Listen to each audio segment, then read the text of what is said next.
Okay, maybe we kick it off. So hi everyone, and thanks for attending this this panel today, organized jointly by the Crypto Valley Association and Toronet.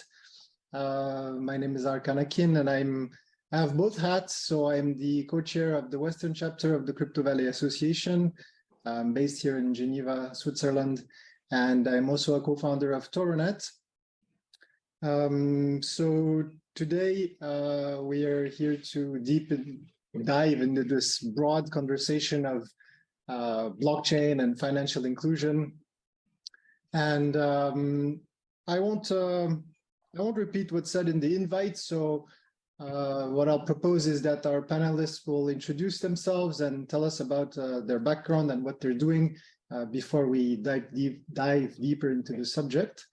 And with that, Lucia, would you take the floor, please? Sure thing. Thank you, first of all, so much for having me, especially on a topic that I care so deeply about. In terms of background, this is actually an issue I've been working on since I'm 8.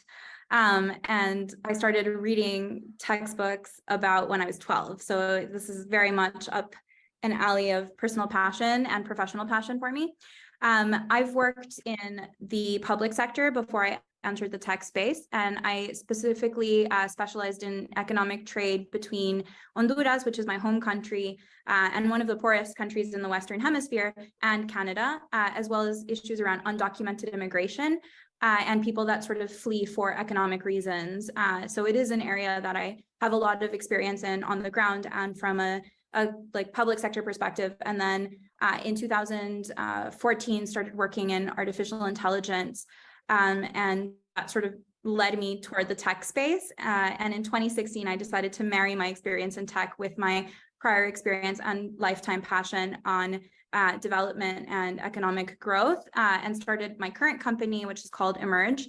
We are a lab that designs experiments that mix sustainable development objectives with innovation and finance in order to support our clients in driving more ESG or sustainability oriented innovation. So we're kind of like upgrading social innovation strategies for our clients. And we've been doing this work since then. It's well known for the work that we've done in digital identity and financial inclusion for clients like the United Nations Development Program, or governments, or private companies like Hard Rock International.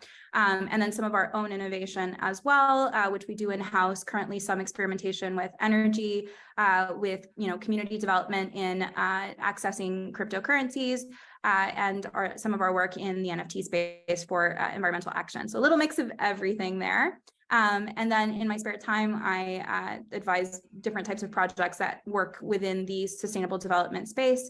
So it's something that I care very much about. It's a pleasure to be here, especially with my fellow panelists, who I will allow introduce themselves now.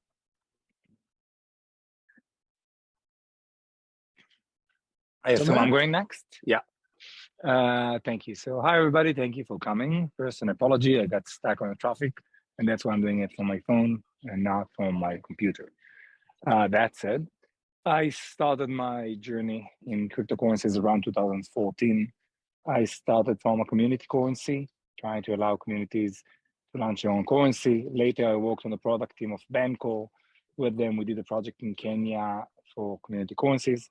Later, I co-founded Good Dollar, which is a protocol for universal basic income, active today in 180 countries, mainly in Nigeria, Vietnam, Bangladesh, and Indonesia, if I remember correctly at the moment. Today, I'm a GP in Flory Ventures. Flory is a VC investing in the intersection of impact and blockchain.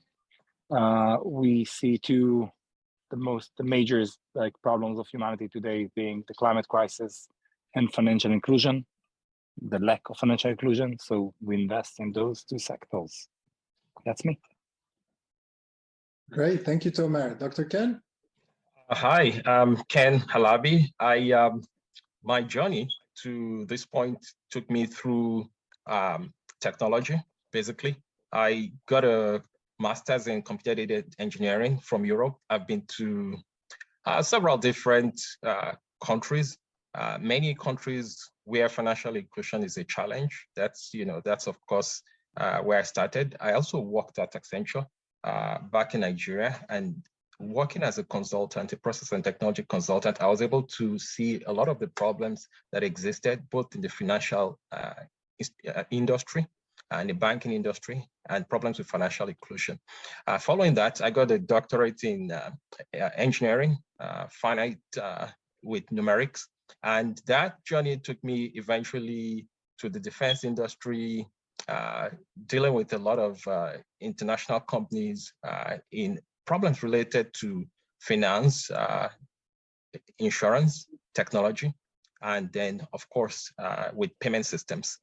Right now, I work a lot in payment systems. I advise a lot of companies on financial inclusion.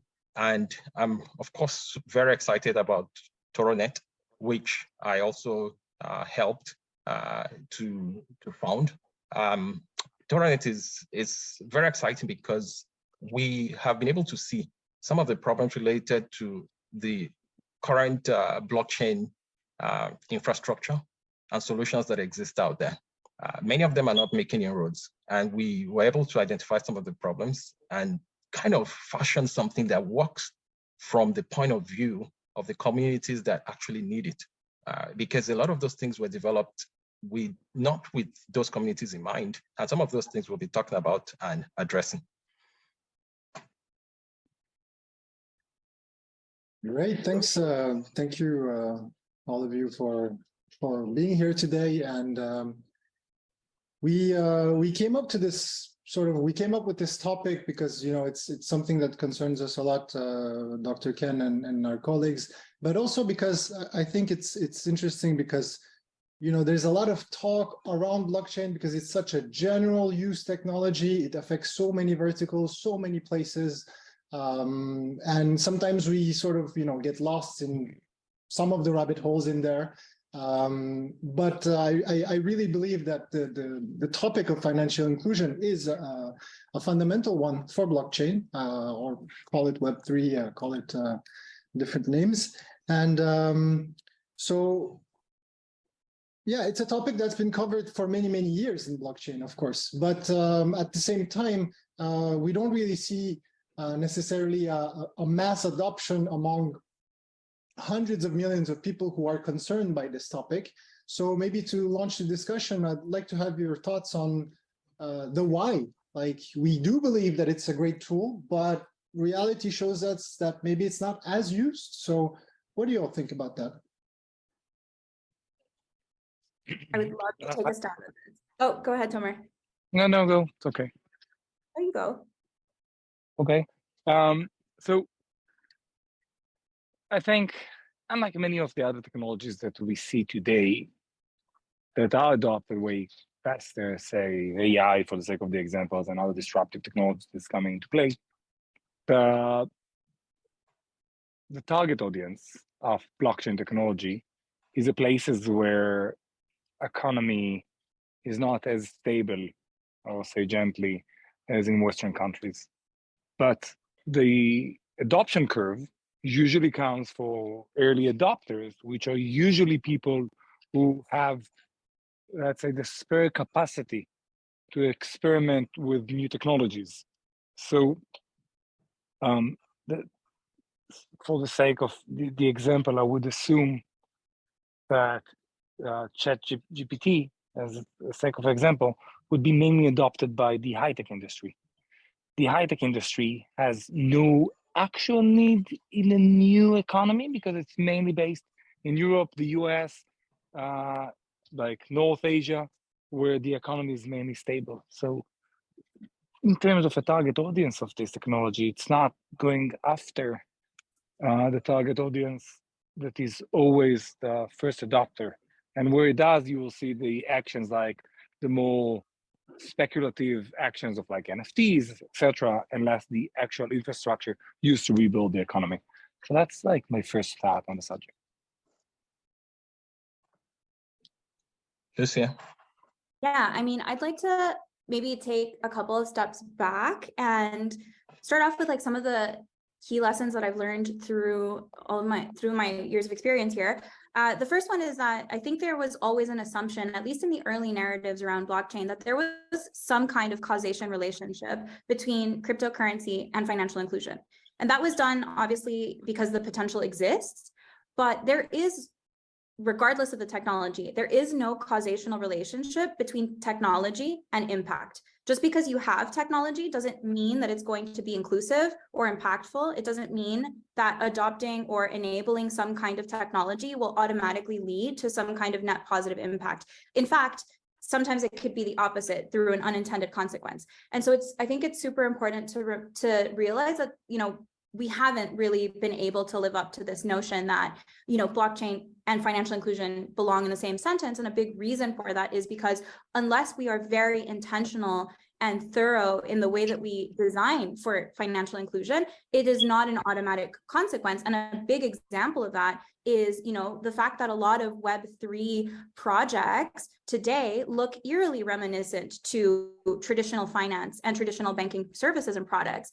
And a lot of platforms to enable the purchasing of cryptocurrency have the same requirements that a traditional bank would require in relation to KYC AML. So how much financial inclusion are you able to really deliver when the process and mechanisms by which you are designing, even though you're using blockchain, still look like the traditional sector that has historically excluded, over 3 billion people from itself, right? So number one is this idea that there is no causation relationship, and we have to be really thoughtful and realistic about the ways in which we adopt blockchain and then embed financial inclusion within that, which I think is super important. And I think the second bit of it is a lot of the assumptions around what financial inclusion means.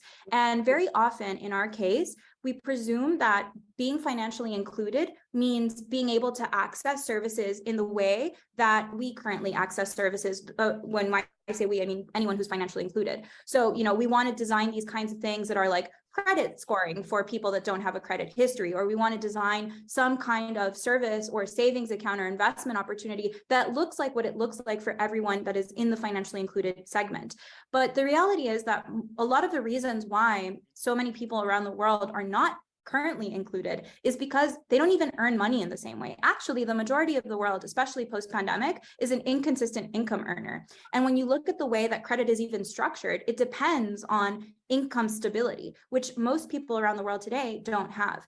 And so when you start to think about what inclusion means, and you just start from the perspective that they need access to the things that the current financial system offers, that's your first assumption that might lead to some unintended consequences around exclusion, because you don't need the same kinds of products sometimes. And actually, in some cases, there's even a disincentive to participate in a formal economy because it leads to higher taxes or more regulation or things that they simply either aren't interested or are unable to meet as a threshold. So when we assume that inclusion looks like what we experience today, and we don't consider the needs and the actual life experiences of the people that are currently financially excluded, and then open up our minds to design products and services that don't look like anything that we have today, I think that's when we have a chance at actually creating forms of inclusion that meet the needs of people that should inherently want to adopt this, but don't, because we don't meet their needs, and we design for ourselves rather than designing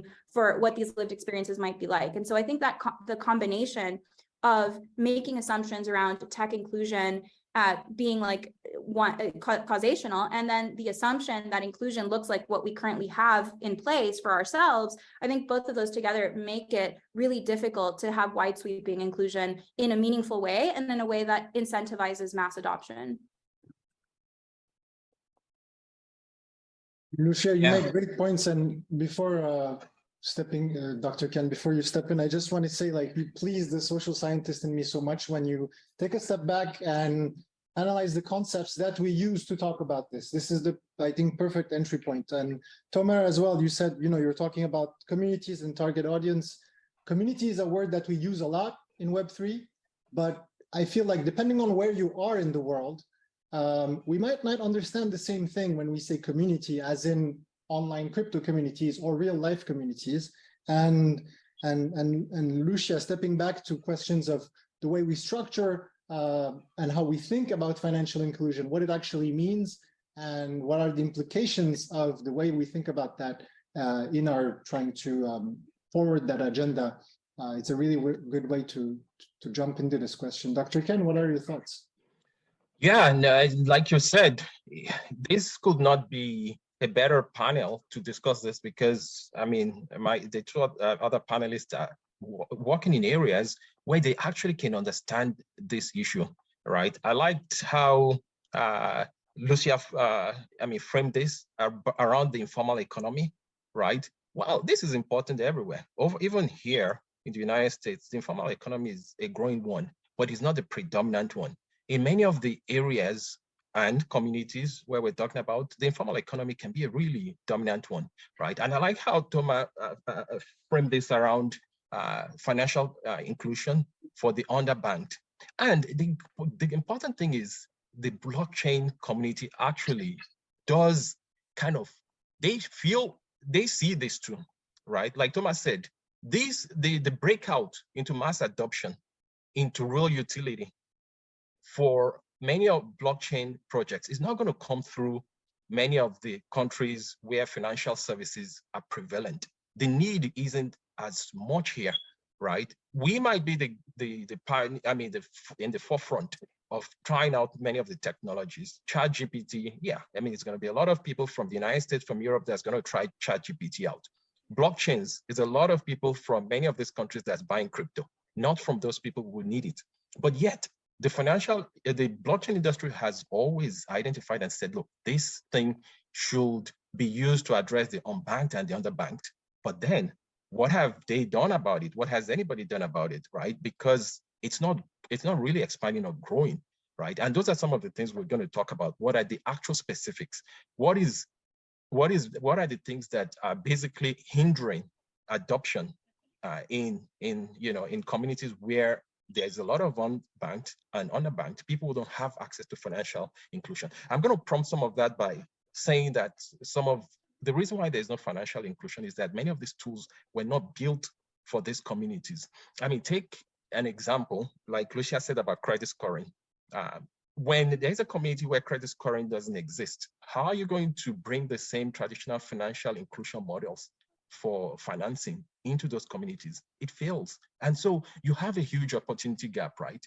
When you actually go to some of these communities, you identify real cases and instances of individuals and organizations that need financing and are able to deliver on those financing, right? You see a huge gap.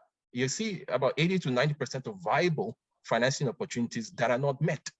Why are they not met? Some of it could be because of lack of credit scoring. Some of it could be because of the lack of, the consumer protections that would allow institutions and places where there is the financing to be able to take that risk. So some of those things are things that blockchain can address, right, with specificity in such a way that financial industry cannot. Right. Totally. Yeah. We just there was a message on the Q&A that just said that, okay, good. If you saw it, that's great. Yeah, awesome. Thank you. No problem. I think, there's this. Sorry, I something that like to follow up on that conversation. So Lucia, you said something about the fact that we shouldn't be designing the same tools that we designed for the actual system. But from my experience, when 2014, 15, 16, 17, all I tried was redesigning systems. Like, let's reinvent stuff that we haven't found ourselves, like that haven't touched the financial system in order to touch financial inclusion. But I remember in Bancor, if people don't know, Bancor was the first automated market maker. And funny thing about Bancor, it was never invented as automated market maker. It was invented out of a problem. The inventors of it were like Eyal Herzog and Gale Ben-Arzi, and I was working for them. And we were doing community currencies, and we needed a solution for liquidity. And I can talk about it for hours about the liquidity problems in small currencies between the currencies. And that's how it came to play. It was a pure mathematical solution. And I remember when other startups started doing the same thing. They came up with the word automated market makers. And we, as the coming from the team who like invented it, had to research, well, what do you mean by automated market making? It's like, oh, like we reinvented market making in this process. And many times by trying not to do something, you find yourself reinventing an existing financial tool. So I wouldn't say that you need to totally detach from the existing financial tools. Just need to reinvent the same tools in a way that are accessible and fit to the new, or not to the new, to the social and financial structure that fits to the global south. So we don't disagree. I think it's a very case-by-case situation. Like there are instances where absolutely an adapted version would be helpful. There are instances in which you can start from scratch, and there are instances in which you need to give them access to exactly what everybody needs. In the case of, for example, something that holds back, 1.2 billion, 1.3 billion people from being financially included is that they lack digital identity or any kind of identity, right? Identification documents, 1.2 to 3 billion lack identification documents. Now, this is something that they absolutely need in the same structure that we currently have, we who are included currently have, because there are certain guarantors that a legal identification document brings with it that every single person on this planet needs. There are certain things that don't need the same kind of structure. And so an example of this, some of the work that we've done in Uganda actually relates to land titling. And when we first got approached by the government to issue land titles, we were told we need to give them land titles. But the reality was really no, right? Because what do they actually need? They don't need the land title. They don't need to hold on to this land title. What they need is the ability to have a verifiable proof of ownership and of productivity on their farmland. And so does that need to be a land title? No, not necessarily. It can actually be something that they might have only encryptors for, and then they provide those encryptors to the person that actually does need to verify the land title, which would be the service provider. And so when you think from the box perspective of people need a land title, you're preventing yourself from creating a mechanism by which really what you need is verifiability. And those are two very different forms of inclusion and innovation, one of which is much easier to mass adopt in areas of low tech adoption or low tech literacy. So I think you're right in saying there are many instances in which you need to take the existing structure, framework, compliance, et cetera, and adapt it to what works in the social and economic and cultural context of where we're trying to innovate. But I think in many places, and in many use cases, we are actually detrimentally holding ourselves back from thinking a little bit more openly about what is possible in relation to what is feasible to adopt within the context of the places that are excluded in more ways than one. And I think that that's a prime example of it. I mean, I think, again, this is something that tethers very much to assumptions. I think that people design based on a lot of assumptions, which is very normal because obviously you have to make these like sweeping assumptions of a population segment or so on. But I remember in 2017, I was living in New York, and we were trying to work on financial inclusion and identification documentation for undocumented immigrants. And we were making a bunch of assumptions in relation to, the amount of reliance on Western Union and MoneyGram and platforms like this. And eventually we were hitting a couple of walls and we weren't sure what was going on. So I actually spent 3 months myself as an undocumented person living in New York under the table, trying to figure out what are these invisible barriers that we're just not factoring in, because you can make assumptions that people that lack access to bank accounts use platforms like MoneyGram or Western Union. But there were a couple of things that were quite interesting. For example, there is and I don't know how many people know this, but there's an arbitrary number that Western Union and MoneyGram set. And this number can change depending on their own company policy. It's not a number set by any regulator, but it's a number. And if you receive more than that number, or if the amount that was sent in the home currency converts to even a penny more than that number, actually the person claiming that money will receive a check, not cash. And receiving a check is a huge problem because they won't be able to cash it anywhere. And so I did run out of money. I asked my parents to send me money. They sent me money. It converted to $4 more than that amount. And I was handed a check that I could not use. And so I ended up keeping the money in a check until I got off this kind of experiment, which obviously is a huge place of privilege to even have it as an experiment. But ultimately, these kinds of assumptions that, you know, the system has to be a replica of what includes everybody else is something that can detrimentally hold us back. So I don't disagree with you, but I think that there's some nuance there in that we need to have a very thorough look on a case-by-case basis, on a market segment by market segment basis, and innovate in response to that. And I think that that's really where a lot of us as an industry kind of falls short in that. Oh my God, just one thing.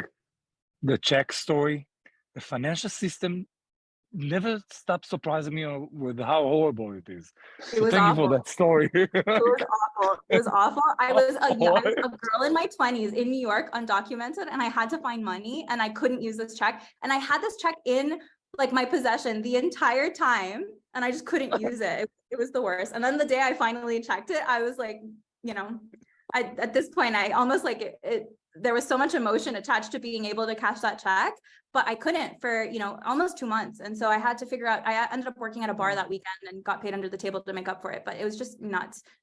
And it's something you don't know because it's in their terms and conditions in tiny font. And you don't know until you're in that position. And then what do? You can't send the money back.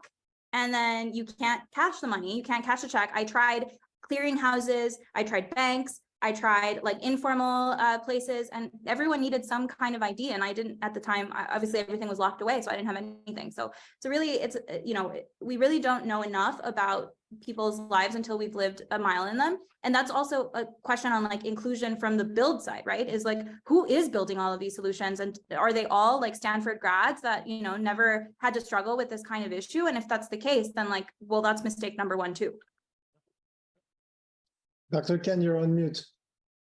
So I like what you guys both touched on right now in terms of reinventing, right? And this is a key point to what's in our topic, right? If we try to just apply the traditional financial models to many of these communities, underbanked and unbanked communities, we can see that many of it will fail. And that's precisely the reason why they are not recording breakthrough.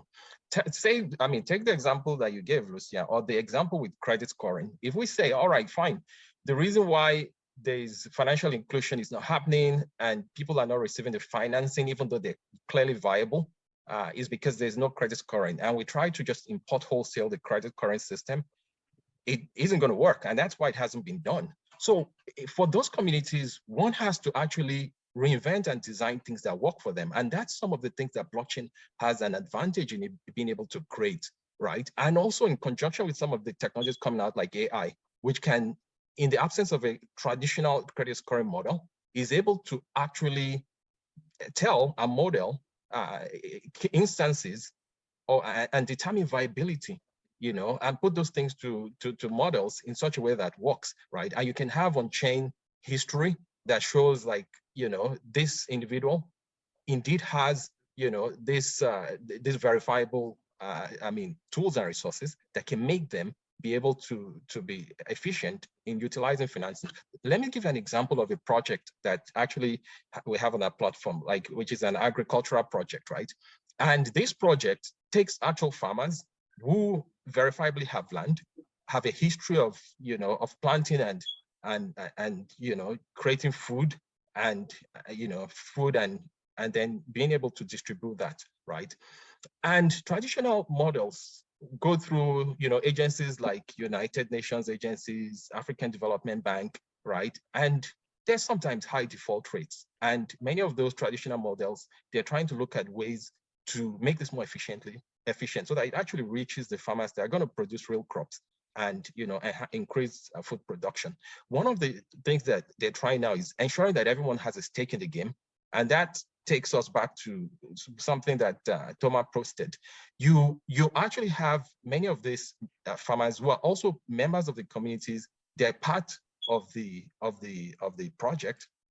You know, some of them might have tokens in the project, but in addition, instead of having somebody say, look, we're going to go do verification and it's very expensive because someone has to go to rural areas. What about instead of having tokens give useless yield and, you know, and people are shuffling tokens around that don't do anything, have the incentives from the token be from the community verifying, you know, and saying these are indeed the farmers and these are the lands they have. It's cheaper, the community has a vested interest in, in getting it right, because then their token values goes up, food is produced. So there's a lot of things that blockchains and smart contracts afford that the traditional financial system can never do. So talking about reinventing, that's where technology begins to become powerful, because it's being used for real useful purposes to create things that actually is able to serve in some of those communities in a way that the traditional financial models could never, ever touch. There's a sentence from like Ford, Lucia, that really relates to what you said. Like Ford once said, like, if you ask people what they want, you will end up with faster horses, always. Because that's what people want. And I think innovators many times do the same mistake, right? They're like, oh, people want a faster horse, so I need to build them a faster horse. But no, like, you need to invent a car in that sense. And I totally agree with that. The fact that it's about looking down at the problem and not down at how do I do the same solution just on blockchain. The first show on TV was two guys from the radio, and there was the same radio show just on TV. So they started the show by saying, "Now we're on TV." And that's a bit about like how the blockchain world feels today. There's many people doing exactly the same as we did before, just on chain. So leave the anecdotes aside a little bit. Like you mentioned the farmer's story, and I think the verification is literally one of the strongest points that I'm excited about, the social verification. So in my mind, that like, and if anyone in the crowd is building that, come to me, investor, happy to hear about that. Verification, right? So if in Bitcoin, we see permissionless verification of transactions on chain, and people are capable of earning their Bitcoins for that, if we will manage to create a system that allows to verify the actions that we want to see, right? So it could be, if we talked about credit score, it could be about paying back loans. If we talked about farmers, it could be about ownership of land. If it's about identity, it's about social verification of identity. The idea of social verification of things is, I believe, will be one of the biggest implementations of blockchain. Just my way of like saying how much I agree with what mentioned.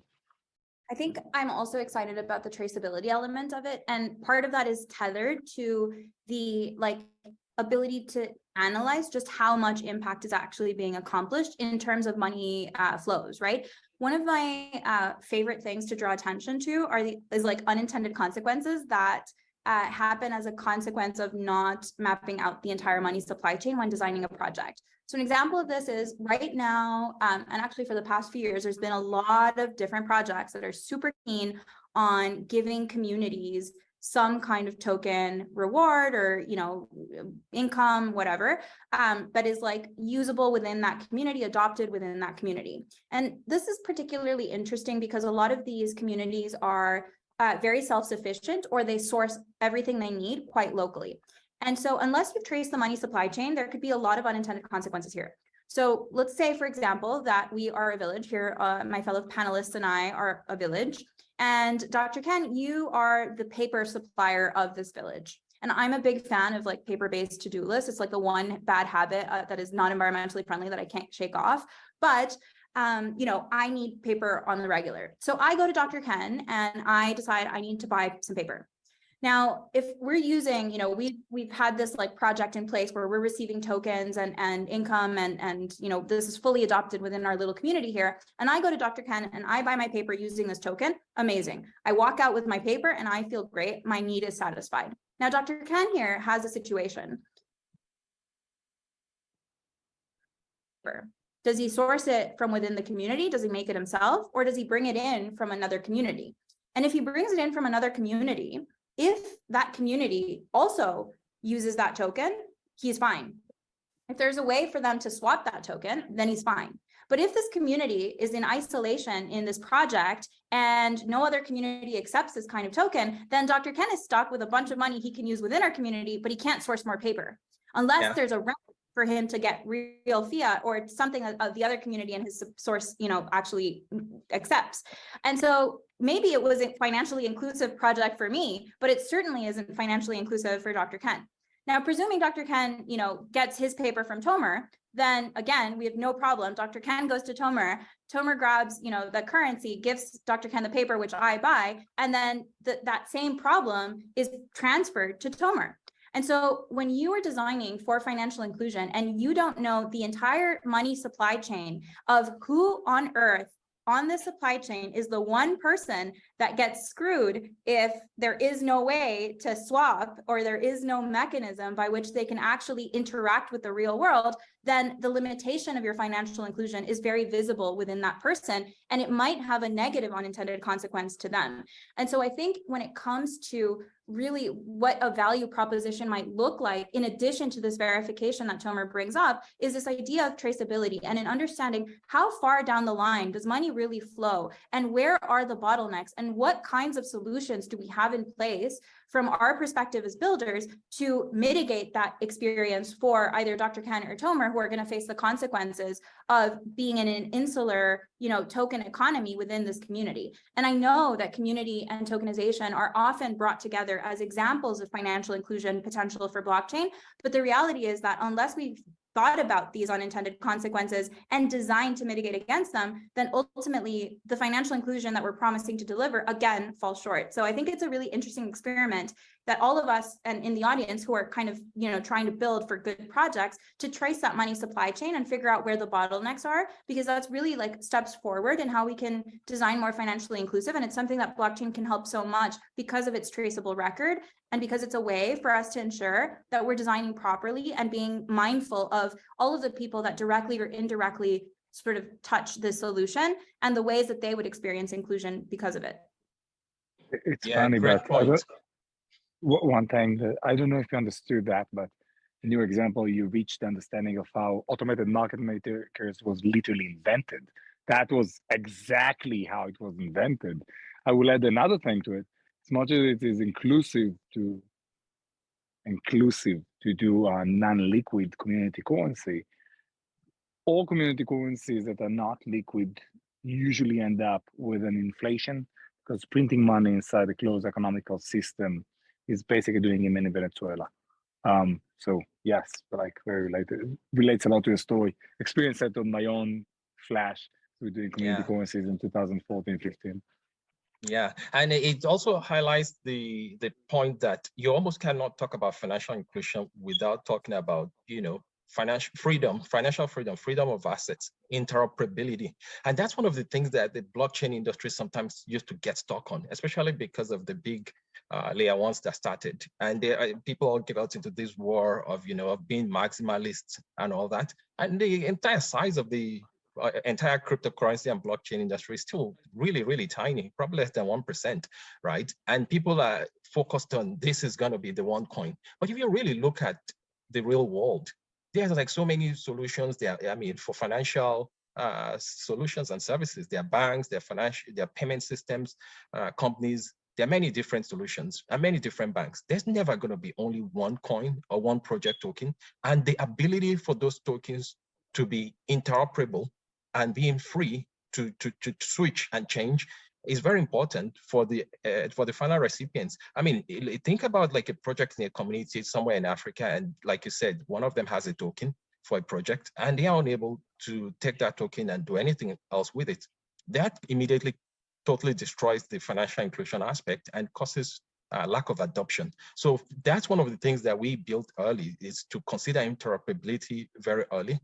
Market making, like Thomas said, those are all things that are solutions to ensure that financial inclusion is possible, addressing that freedom and velocity of the assets and the tokens that you're holding.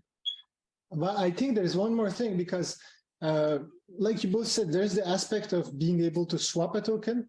Then there's the aspect of, a token being illiquid. But the thing is that before even talking about a token is, where does the value come from? Because as we all know here, generating a token is not a big deal. You can do it in 5 minutes and doesn't mean anything. It's just, a label. But so the question is, how does the token appear? And is it related to something? Is it generated because there is an economic activity? Is it generated because it represents something else, like a stable coin? And I think this is one of the key things that we tend to forget sometimes, like, oh yeah, there's a token. Oh, it's, it's this community token or that project token, but what does it do? And let me jump in here. That's one of the reasons why we always said that a lot of the tokens that are being built is a lot of token shuffling going on, and people are focused on it's emissions, it's tokenomics, because everybody is just trying to eventually get it on an exchange and and sell it. It's almost like the old thing that VC used to do, seed one, seed two. Everybody's just looking for an exit. The focus in many of the projects that we've been interested in is, are they really building something? Are they providing something of value? Is it doing something for someone? And some of the, like I mentioned, the agricultural project, they aren't even creating a new token. They're just basically even using a stable coin because they're focused on financing farmers, right? And there's another project, which is the healthcare project that actually provides access to healthcare, really, and that I'm so excited about. That's actually solving real problems. Now, that doesn't mean that some tokens have no use, right? Like I said, you can use tokens to incentivize community development and community having a stake in what the project is doing. But ultimately, you should have something that's doing something useful rather than just a token for the purpose of shuffling it and getting on exchanges and moving it around. But even beyond like just useful, but you need value in a token, right? Like if it's giving you ownership of something that produces value, then you're a stakeholder, that's fine. But if it's just, a token for a token's sake and it has no value, at some point, you're going to pass the buck along. Like Lucia was saying, you trade something for something, it's a piece of paper for a token, but somebody at some point is going to be holding that token and there's going to be no one to pass it to. I think this is also one of the main reasons why there's such a big talk about real world assets currently. Because of course, it's the exits for, bringing value into DeFi is to have a link with the real economy. Right, but that's where inherently like the underlying philosophy of peer-to-peer trading was intended to be what underpinned a lot of this, right? Like, obviously we now see thousands, if not like tens or hundreds of thousands of token projects that are, utterly, I don't know what they are, let's not call them something mean, but what I think is really important is this idea that in its like fundamental philosophy, a big piece of this was this notion of peer-to-peer trade, and that being the dictator of what that token's utility was for. I think a lot of people make a very common, let's say, have a thought that cryptocurrency and tokens are intended to replace existing forms of money. But what's really interesting to me is actually, and I've had a really, really long conversation with one of my favorite bank owners in the world about this. And it's this idea that, we have for a very, very long time expected money to fulfill all of these different uses. Money today has, 6 different functions, and some of these functions are actually at odds with each other. For example, if you are a person that wants to invest, then it's in your interest for the value of the asset you're investing in to inflate in value, right? Like you want it to grow in value. But if you are a person that is using money to trade commercially, then it's in your interest for that money to stay stable, because ultimately you want to make sure that when I charge you, $2 for that piece of paper, that I didn't accidentally end up paying you $20 the day after, right? So the volatility doesn't help you because you want that stability of knowing that you're paying the right price for the right object. And then if you're trying to save or if you're trying to invest, you want that volatility to go up. And so ultimately, historically speaking, when using fiat, we've expected money to do all of these functions, even when they're at odds with each other. So whether, it's 6 different functions. So we expected them all to be the same currency. And that's where, these complications around interest rates came in, because you're trying to balance the stability of the peer-to-peer trading with the interest of, using assets for future needs. And so ultimately, what the blockchain industry offers that I think is the most special value proposition of us as an industry in relation to money is the idea that you can defragment the functions of money so that you can have a mechanism for peer-to-peer trading that is more stable, and you can have a different mechanism for investment and saving, which goes up in value or is responsive to volatility. And that is a real value proposition. And so I think that when it comes to financial inclusion, we have to make sure that we're distinguishing and differentiating the uses and functions of money that ultimately are appropriate for the right use case, and then make sure that the token projects that we have in place are specifically catering to those transactions, because that is really the ultimate value proposition of blockchain for money. I think, Tomer, you wanted to answer. I have something else to add after. I'll wait for Tomer. Yeah. First of all, I totally agree on the notion for you taking it. And in that sense, the way I see the most interesting use case where it comes to financial inclusion and blockchain, in my mind, interesting, which is only my mind and not an absolute truth in any way. But many times when we think about the origin of money, you'll like to go after the classical story of, oh, there was a carpenter and the carpenter wanted to talk to the farmer, and how can they trade what they have between them? So that's why money was invented, which is just not true at all. Most value was used in a public good manners before money was invented. You used to live in the community where the land you lived on was a public good, the cows were a public good, everything was a public good. And the over financialization of everything kind of like killed public goods. And if you think about it, Bitcoin is the biggest public good, financial public good invented. It's a financial system that accessing it is only dependent on your holdings of Bitcoin. If you hold Bitcoin, you can use the ledger. Now, tokens, personally, I think will be more interestingly used by creating and managing new financial public goods in order to create more financial inclusion, rather than their peer-to-peer transactions like story. Saying that, as I mentioned in the beginning, I got stuck on the way, and I'm here with my daughter, and she's getting a little bit itchy. So I'm gonna have to say thank you guys. That was super interesting, and I'm gonna have to drop. So thanks everybody for listening. Thanks everybody for participating, and people who hosted at Crypto Valley and Toronet. It was a pleasure. Thanks, Thank you, Tomer. Tomer. Take care. Say hi to your daughter. I wanna just take on some key points before we start wrapping up, because I think this thing is emerging of the concept of the economies within communities and what we can expect to be a public good. For example, like I think Tomer was saying, or Lucia was saying, there's this idea of you need to look at how the community functions.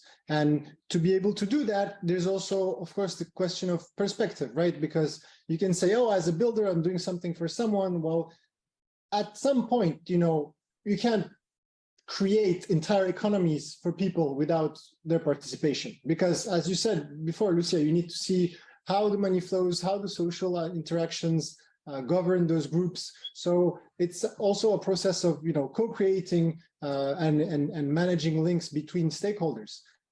That's, I think, it's another way of thinking about public goods, right? It's open to the participation of people who are concerned with it. I completely agree with that. I also think, though, it's really interesting to think about that last mile, because when we say public good, participation rates matter, right? So if we're saying, okay, this is going to be managed as a public good, but we still have a huge percentage of the global population that can't actively participate in a lot of these ecosystems that are managing the custody of certain public goods, then how public a good is it really? And so it's super important, I think, to counterweigh the pace of digitalization with the pace of inclusion, and make sure that we're trying to harmonize those, because ultimately, what good is a public good? I think there was a project, I'm not going to name it, but there's a project going around that's thinking of buying a bunch of land in a country in Europe, and they want to spend all this money, buying this land. And, the question I asked was okay, if you're a community driven project, let's look at your community stats, like who is in your community, and are there, you know, people from that country in that, like embedded in that community in the millions, not just, you know, a couple of them that are, you know, technologically forward and in a place of privilege, that suddenly they're voting on how land in their country should be acquired, which land should be acquired and managed as some kind of public good, where the rest of the country isn't participating in this discussion. Yeah, so I think like the way that we say, okay, we're going to manage this as a public good, but if that's not true to spirit, because public is a loosely applied word in terms of who's participating in the management of these goods and these assets, then I think that that's already a logical flaw in the way that we're operating.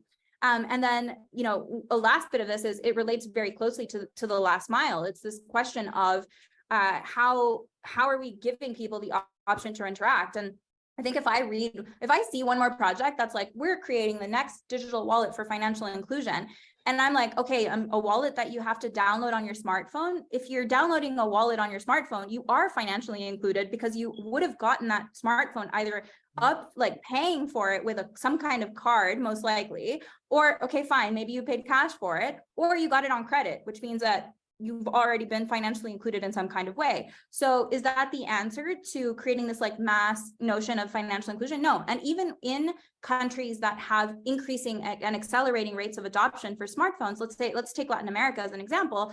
You do have, it's one of the fastest growing adoption rates for smartphones in the world in Latin America. But then when you take a step, you know, behind the curtain there, and you have a look at the way that they're using these phones, you actually start to realize that they're using them in the same way they use feature phones. They're still using them primarily for communication and messaging. The difference is that now they've got platforms like WhatsApp, and now they have social media included in it.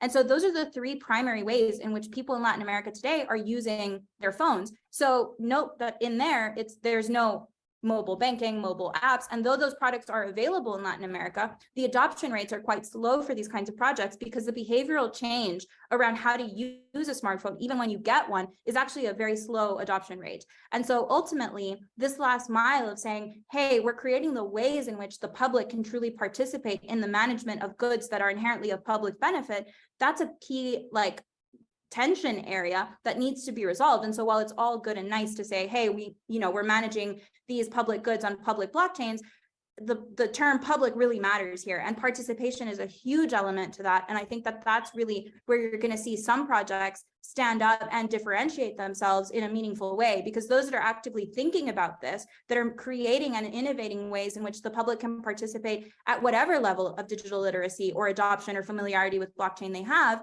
then those are truly the ones that are stepping up to the plate and saying, actually, the word public matters a lot in more ways than one. And that's, to me, super impressive. But also, by the way, love to see if there's any questions from the audience before I leave. I would love to answer any that they might have. Dr. Ken, do you have some closing thoughts while we? Yes, just a few closing thoughts to what Lucia added.